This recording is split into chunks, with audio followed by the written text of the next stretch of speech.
Hello student, welcome in my class.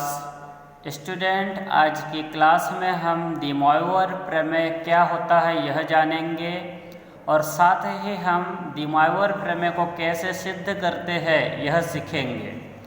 तो student, यहाँ हमने डी मॉयवर प्रमेय का कथन लिख दिया है। कथन मतलब स्टेटमेंट। तो हमने यहाँ डी मॉयवर थ्योरम का स्टेटमेंट लिख चुके हैं। इसे पहले हम पढ़ लेते हैं और फिर इसके बाद इसको प्रूव करते हैं। देखो, स्टेटमेंट क्या है।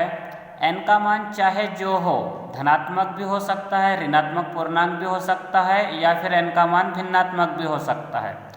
तो n का मान यदि धनात्मक पूर्णांक है या फिर ऋणात्मक पूर्णांक है या भिन्नात्मक पूर्णांक है, तो n के उन सभी मानों के लिए cos थीटा प्लस आई साइन थीटा की पावर n का मान cos n थीटा प्लस आई साइन n थीटा होता है। यह है डी मॉयवर प्रमेय। इस प्रमेय के अनुसार cos थीटा प्लस आई साइन थीटा की पावर धनात्मक, ऋणात्मक या पूर्णात्मक, भिन्नात्मक हो, तब हम इस घात को cos के कोण में और sin के कोण में इस प्रकार से लिख सकते हैं। यह है डी मॉयवर प्रमेय। अब हम इस प्रमेय को कैसे सिद्ध करते हैं ये सीखेंगे। तो चलिए स्टार्ट करते हैं इसको प्रूव करना। हम इस प्रमेय को 3 अलग अलग स्थितियों में प्रूव करेंगे। पहली स्थिति में हम n को धनात्मक पूर्णांक लेके चलेंगे और उस धनात्मक पूर्णांक n के लिए डी मॉयवर प्रमेय को सिद्ध कर दिखाएंगे। इसके बाद दूसरी स्थिति में हम n को ऋणात्मक पूर्णांक लेके चलेंगे और ऋणात्मक पूर्णांक n के लिए भी डी मॉयवर प्रमेय हम सिद्ध करके दिखाएंगे। और फिर अंत में तीसरी स्थिति में हम n को भिन्नात्मक पूर्णांक लेके चलेंगे और भिन्नात्मक पूर्णांक के लिए भी डी मॉयवर प्रमेय सत्य होता है, यह हम सिद्ध कर दिखाएंगे। तो चलिए स्टार्ट करें। यहाँ पर स्थिति फर्स्ट ले रहे हैं हम, स्थिति, या फिर यहाँ लिखते हैं प्रथम स्थिति। प्रथम स्थिति ये वो स्थिति है जब हम n को धन पूर्णांक लेंगे। जब n धनात्मक पूर्णांक हो, तो धनात्मक पूर्णांक n के लिए डी मॉयवर प्रमेय को प्रूव कर दिखाएंगे हम यहाँ। तो देखो, इस स्थिति में हम क्या करते हैं, cos थीटा 1 प्लस आई साइन थीटा 1 का गुणा cos थीटा 2 प्लस आई साइन थीटा 2 के साथ करते हैं। ऐसा करने पर देखो हमें क्या प्राप्त होने वाला है। हम cos थीटा 1 का गुणा पहले इन दोनों पदों से कर देते हैं। इस cos थीटा 1 का गुणा दूसरे ब्रैकेट के दोनों पदों से करेंगे तो हमें प्राप्त होगा cos theta 1 into cos theta 2 plus cos theta 1 का गुणा आई साइन थीटा 2 से करेंगे तो प्राप्त होगा आई cos theta 1 into sine theta 2। फिर हम आई साइन थीटा 1 का गुणा कर देते हैं दोनों पदों के साथ, तो हमें प्राप्त होगा I sine theta 1 cos theta 2 plus ये आई साइन थीटा 1 का गुणा आई साइन थीटा 2 के साथ करेंगे तो हमें प्राप्त होगा I square sine theta 1 sine theta 2। ये जो आयोटा का स्क्वायर है वह -1 होता है और साथ में हमें प्राप्त होगा साइन थीटा 1 साइन थीटा 2। यहाँ हमने आई साइन थीटा 1 का गुणा आई साइन थीटा 2 के साथ किया तो हमें प्राप्त होगा iota square sine theta 1 sine theta 2। Iota square को हमने डायरेक्ट -1 लिख दिया क्योंकि आयोटा स्क्वायर की वैल्यू -1 होती है। साथ में साइन थीटा 1 साइन थीटा 2 को लिख दिए। अब इस स्टेप को आगे बढ़ाते हैं हम। यहाँ हम ये प्रथम एवं अंतिम पद को साथ में लिख रहे हैं। cos theta 1 cos theta 2 minus sine theta 1 sine theta 2, ये प्रथम एवं अंतिम पद को साथ में लिख दिए।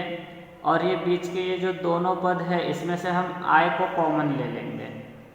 तो आयोटा कॉमन लेने के बाद यहाँ हमें प्राप्त होगा इस पद में साइन थीटा 1 cos थीटा 2 बचेगा इस पद में, और यहाँ से आयोटा कॉमन लेने के बाद यहाँ हमें मिलेगा cos θ1 sin θ2 मिलेगा। इसके बाद देखो यहाँ cos A cos B minus sin A sin B equals to cos A plus B होता है। इसी प्रकार cos θ1 cos θ2 minus sin θ1 sin θ2 की वैल्यू होगी cos θ1 प्लस θ2 होगी। फिर प्लस ये आयोटा लिख दिए, sin θ1 cos θ2 plus cos θ1 sin θ2, ये फॉर्मूला बनेगा sin θ1 प्लस θ2 का। ये दो फॉर्मूलाज हम यहाँ लिख देते हैं जिनका प्रयोग हमने यहाँ किया है। उन दोनों फार्मूलाज को हम यहाँ लिख रहे हैं। हमने यहाँ ये दो फार्मूला का यूज किए हैं। एक फार्मूला है cos A plus B equals to cos A cos B minus sin A sin B, इस फार्मूला का यूज किया है हमने यहाँ। और साथ में sin A प्लस B वाला फार्मूला अप्लाई किया है। sin A plus B equals to होता है sin A cos B plus cos A sin B। इन दोनों फार्मूला का यहाँ यूज किया है हमने। तो इस प्रकार देखो हमने क्या प्रूव कर दिखाया। इस प्रकार हमने प्रूव कर दिखाया कि cos θ1 plus I sin θ1 into cos θ2 plus I sin θ2 का मान cos θ1 plus θ2 plus iota sin θ1 plus θ2 के इक्वल होता है। इसको हम समीकरण 1 दे रहे हैं। अब जिस टाइप से हमने यहाँ दो ब्रैकेट का आपस में गुणा करके ये मान प्राप्त किया, इसी प्रकार हम इस प्रकार के तीन ब्रैकेट का आपस में गुणा करेंगे और तीन ब्रैकेट के गुणनफल को भी प्राप्त करेंगे। दो ब्रैकेट के गुणनफल को प्राप्त किए, अब इसके बाद इसी प्रकार के तीन ब्रैकेट के गुणनफल को प्राप्त करेंगे और फिर इसी क्रम में हम इसी प्रकार के n ब्रैकेट के गुणनफल को प्राप्त करेंगे। तो अब हम यहाँ पर इस प्रकार के तीन ब्रैकेट के गुणनफल को प्राप्त करते हैं।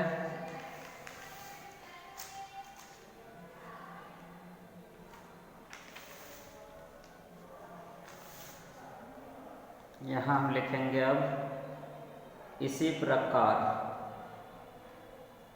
अब यहाँ हम इस प्रकार के तीन ब्रैकेट का आपस में गुणा लेंगे। ये पहला bracket cos θ1 plus I sin θ1, दूसरा bracket cos θ2 plus I sin θ2 और तीसरा ब्रैकेट cos θ3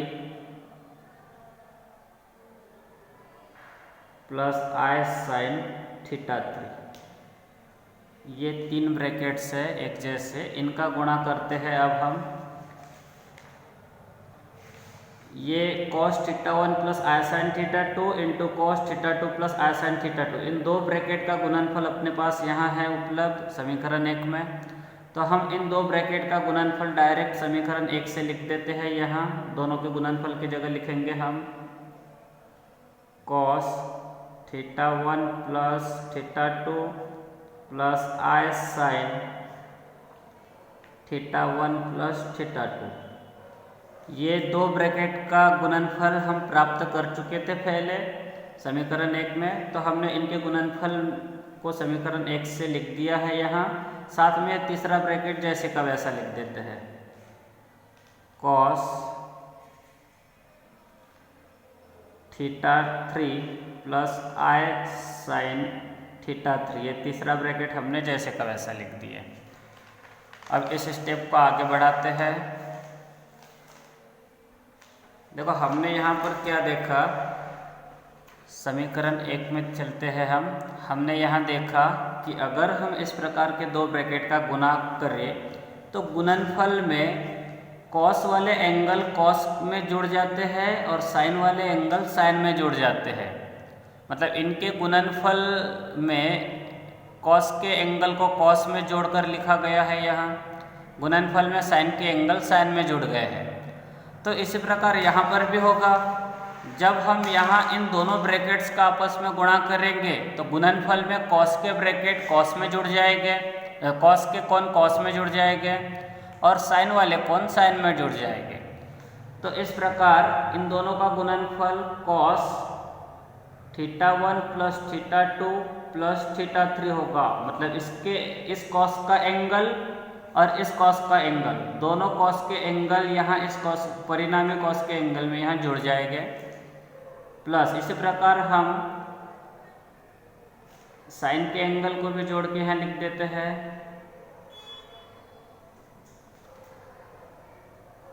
तो हमें ये स्टेप प्राप्त होगी।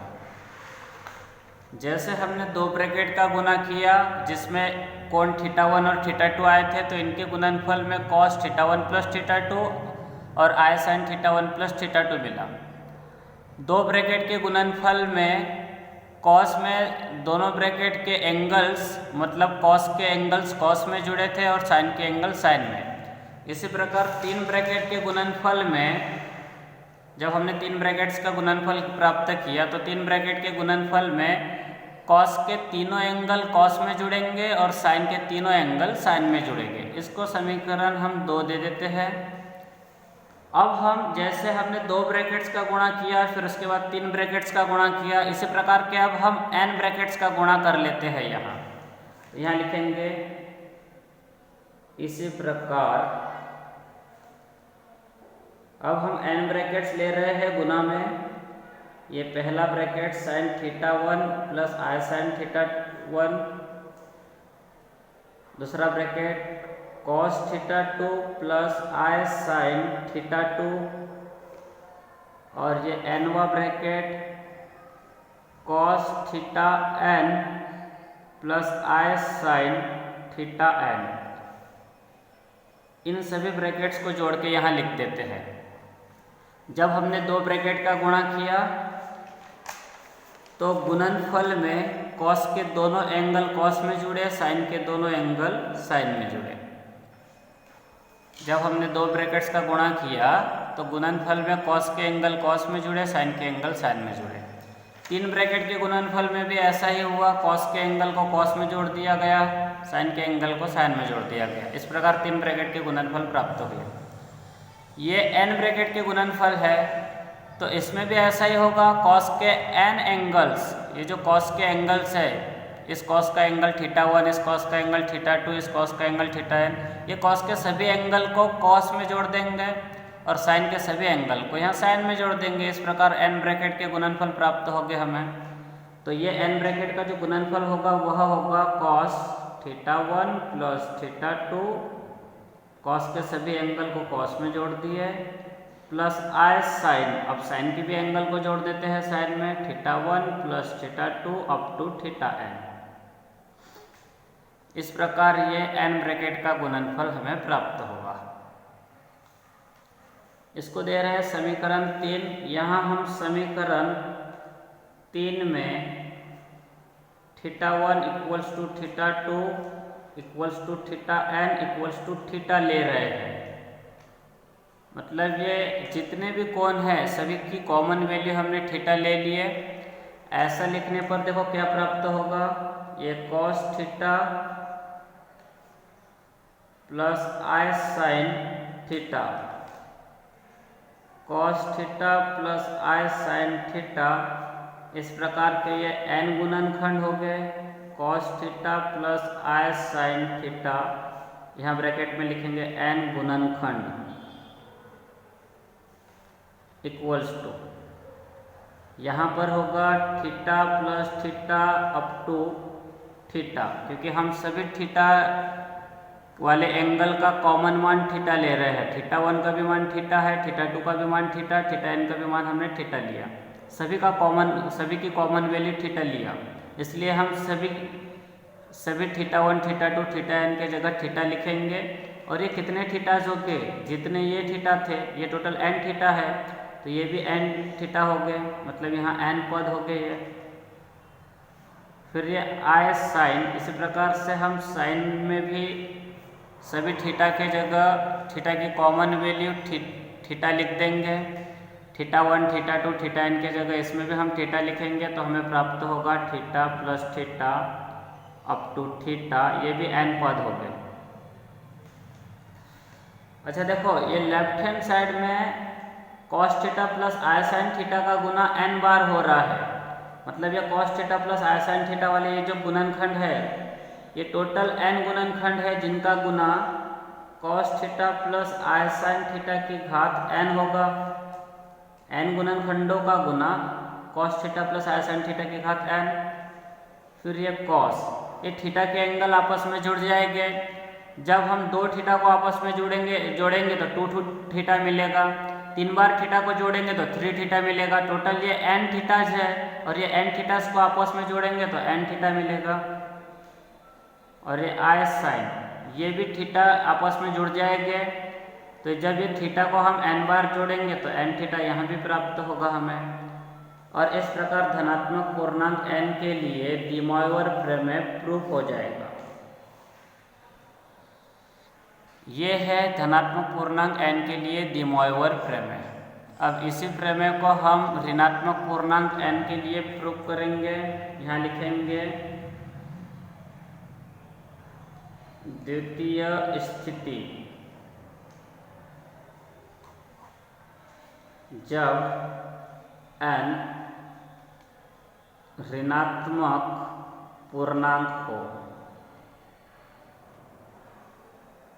तब हम मान लेते हैं कि n का ऋणात्मक मान -m है, जहाँ m एक धन पूर्णांक है।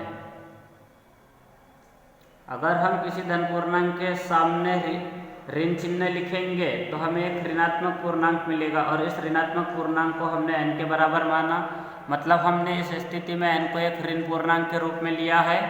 अब ऋण पूर्णांक n के लिए भी डी मॉयवर प्रमेय हम यहाँ प्रूफ करके दिखाएंगे। तो इसके बाद देखो क्या होगा,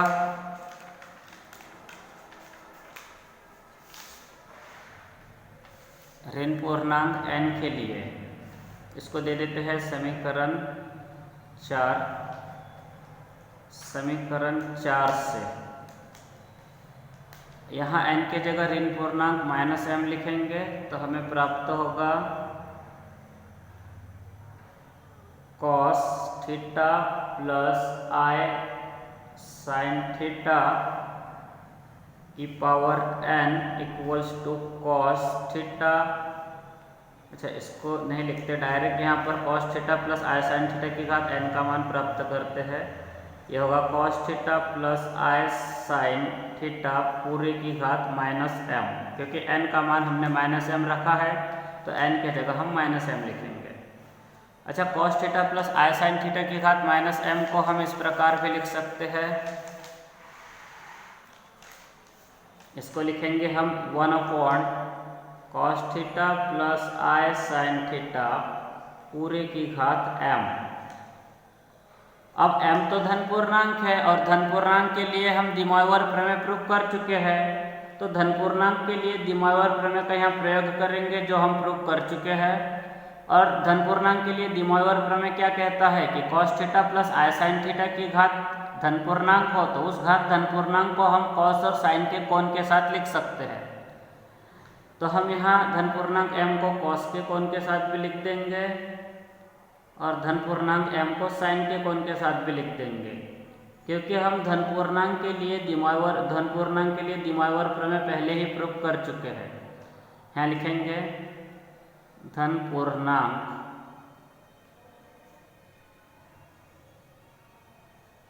के लिए डी मॉयवर प्रमेय से इसको आगे बढ़ाते हैं हम।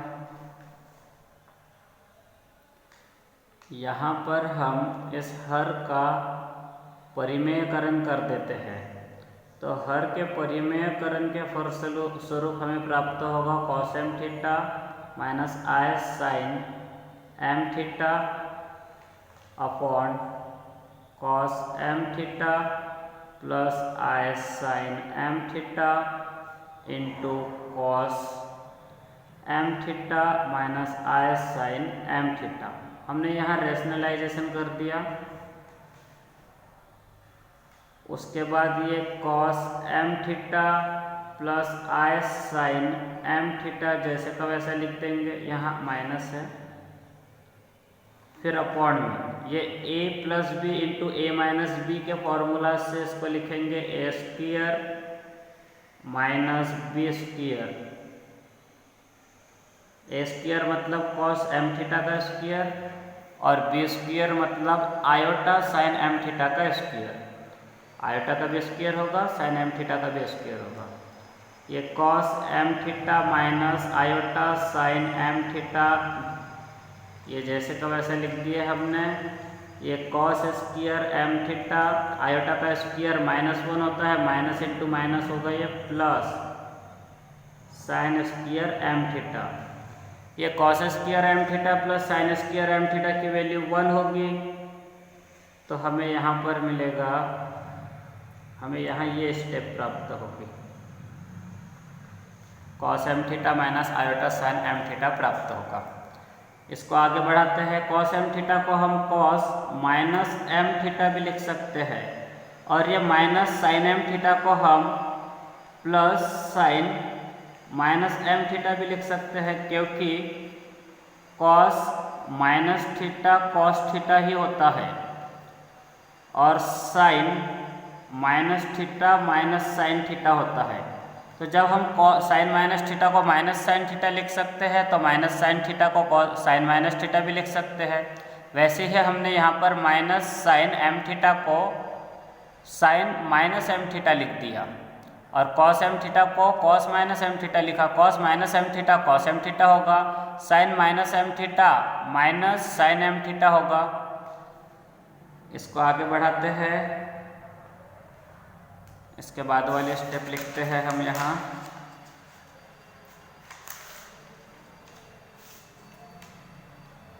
ये कॉस लिख दिए, माइनस एम की वैल्यू देखो एन के इक्वल थी, हमने N equals to minus M लिए थे। इस स्थिति में यहाँ N equals to minus M लिया था, तो हम minus M equal to N भी लिख सकते हैं, मतलब माइनस एम के जगह यहाँ एन लिखना पड़ेगा।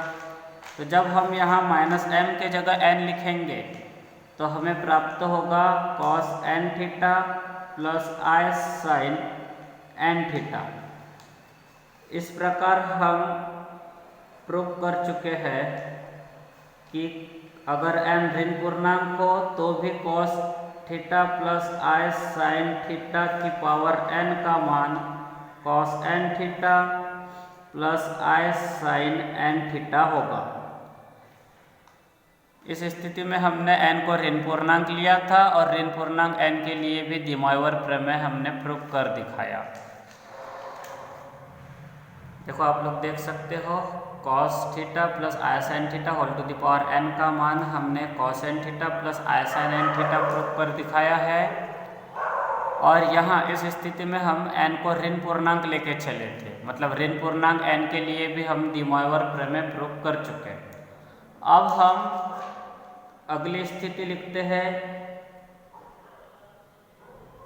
तृतीय स्थिति।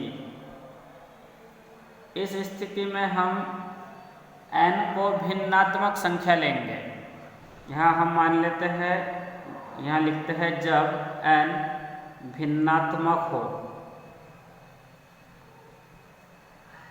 तो n अगर भिन्नात्मक हो तो इस स्थिति में भी डी मॉयवर प्रमेय सत्य होता है, यह हम सिद्ध करके दिखाएंगे। मतलब n के भिन्नात्मक मान के लिए भी डी मॉयवर प्रमेय प्रूव कर दिखाएंगे हम यहाँ। तो अब हम n का मान भिन्नात्मक लिखेंगे। माना n इक्वल्स टू ले लेते हैं हम, n का मान हम p अपॉन q ले लेते हैं, जहाँ हम इस q को धन पूर्णांक लेते हैं, धन पूर्णांक है, तथा p कोई पूर्णांक है।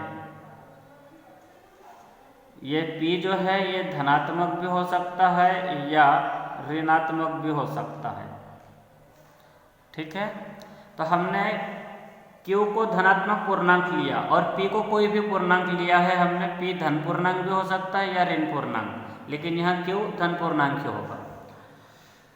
तो इसके लिए देखो हम क्या लिख रहे हैं, इसके लिए हम यहाँ पर cos P theta upon Q plus I sine P theta upon Q और whole to the power Q लेके चलते हैं। अच्छा देखो ये जो है Q ये धन पूर्णांक है और धन पूर्णांक के लिए डी मोइवर प्रमेय हम प्रूव कर चुके हैं। डी मोइवर प्रमेय के अनुसार अगर cos theta plus I sine theta के रूप के जो फलन है उस फलन की घात कोई धन पूर्णांक हो तो इस धन पूर्णांक को हम cos के एंगल के साथ और sin के एंगल के साथ लिख सकते हैं। मतलब इस घात को एंगल में लिखा जा सकता है डी मोइवर प्रमेय के अनुसार।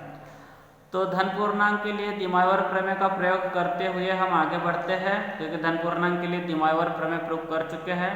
डी मोइवर प्रमेय के अनुसार हम इस घात Q को cos के एंगल में भी लिख सकते हैं और sin के एंगल के साथ भी लिख सकते हैं। तो यहाँ लिखेंगे हम cos P theta upon Q और इनटू में ये एंगल Q लिख देंगे। हमने cos के एंगल के साथ भी धन पूर्णांक Q को लिख दिया और इस धन पूर्णांक Q को हम sin के एंगल के साथ भी लिख देते हैं। यहाँ लिखेंगे धन पूर्णांक के लिए डी मोइवर प्रमेय से हमने धन पूर्णांक के लिए डी मोइवर प्रमेय का प्रयोग करते हुए धन पूर्णांक Q को cos और sin दोनों के एंगल में लिख दिए। इसी को आगे बढ़ाएंगे हम, ये Q से Q कैंसिल हो गया तो यहाँ प्राप्त होगा cos P theta plus I sine P theta. इसको आगे बढ़ाते हैं। P कोई पूर्णांक है, धनात्मक भी हो सकता है ऋणात्मक भी हो सकता है, लेकिन पूर्णांक है। हम पिछले दोनों स्थितियों में प्रूव कर चुके हैं कि धन पूर्णांक के लिए भी डी मोइवर प्रमेय सत्य होता है और ऋण पूर्णांक के लिए भी डी मोइवर प्रमेय सत्य होता है। मतलब धन पूर्णांक और ऋण पूर्णांक के लिए डी मोइवर प्रमेय प्रूव कर चुके हैं। देखो धन पूर्णांक और ऋण पूर्णांक के लिए डी मोइवर प्रमेय क्या होता है, sine theta cos theta plus I sine theta की घात n हो तो इसका मान cos n theta plus I sine n theta होता है। यहाँ n धन पूर्णांक भी हो सकता है ऋण पूर्णांक भी हो सकता है, क्योंकि हमने दोनों पूर्णांक के लिए डी मोइवर प्रमेय प्रूव कर चुके हैं। तो इस प्रमेय के अनुसार cos n theta plus I sine n theta को हम cos theta plus I sine theta की घात n भी लिख सकते हैं, जहाँ n कोई पूर्णांक है। यहाँ पर भी P कोई पूर्णांक है तो पूर्णांक P के लिए भी हम cos P theta plus I sine P theta को cos theta plus I sine theta पूरे की घात P लिख देंगे। इस प्रकार देखो हमने क्या प्रूव कर दिखाया कि यहाँ cos P theta upon Q plus I sine P theta upon Q whole to the power Q की वैल्यू cos theta plus I sine theta whole to the power P है। अब हम दोनों पक्षों की घात 1/P ले लेते हैं। यहाँ लिखते हैं दोनों पक्षों की घात 1/Q लेते हैं। 1/Q लेने पर हम लेफ्ट हैंड साइड की भी घात 1/Q लेंगे, राइट हैंड साइड की भी घात 1/Q लेंगे। मतलब इस लेफ्ट हैंड साइड के ऊपर घात लगाएंगे 1/Q, पूरी राइट हैंड साइड के ऊपर घात लिखेंगे 1/Q, जिससे हमें प्राप्त होगा cos P theta upon Q plus I sine P theta upon Q whole to the power Q और पूरे की घात 1/Q।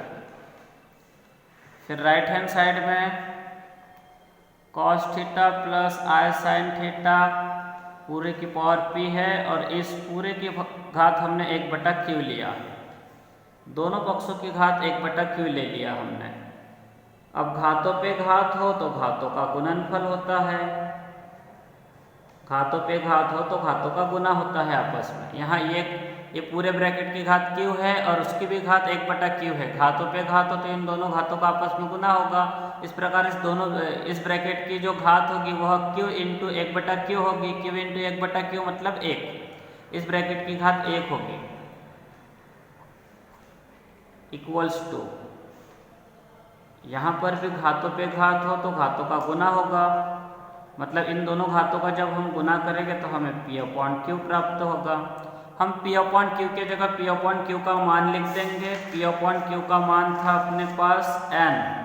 हमने यहाँ पर इस स्थिति में, स्थिति 3 में n = P/Q लेके चले थे, मतलब P/Q का मान n है तो हम P/Q की जगह n लिखेंगे यहाँ। तो ऐसा लिखने के बाद देखो हमें क्या प्राप्त होगा, ये cos P/Q की जगह n लिखेंगे तो ये n थीटा होगा, प्लस ये I sin फिर से P/Q की जगह n लिखेंगे तो ये n थीटा होगा, और इक्वल्स टू ये cos theta plus I sin theta और whole to the power P/Q है जिसके जगह हम n लिख रहे हैं।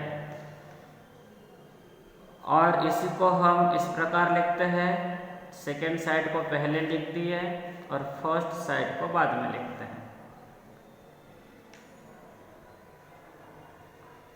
इस प्रकार n को हमने यहाँ भिन्नात्मक लिया था और भिन्नात्मक संख्या n के लिए भी हमने डी मॉयवर प्रमेय को प्रूव कर दिखाया। इसका मतलब n धनात्मक पूर्णांक भी हो, ऋणात्मक पूर्णांक भी हो और भिन्नात्मक भी हो, तो n के तीनों मानों के लिए डी मॉयवर प्रमेय प्रूफ होता है। और अपना यह प्रश्न यही कंप्लीट होता है। अब हम नेक्स्ट क्लास में डी मॉयवर प्रमेय के प्रयोग कैसे करते हैं इसको पढ़ेंगे।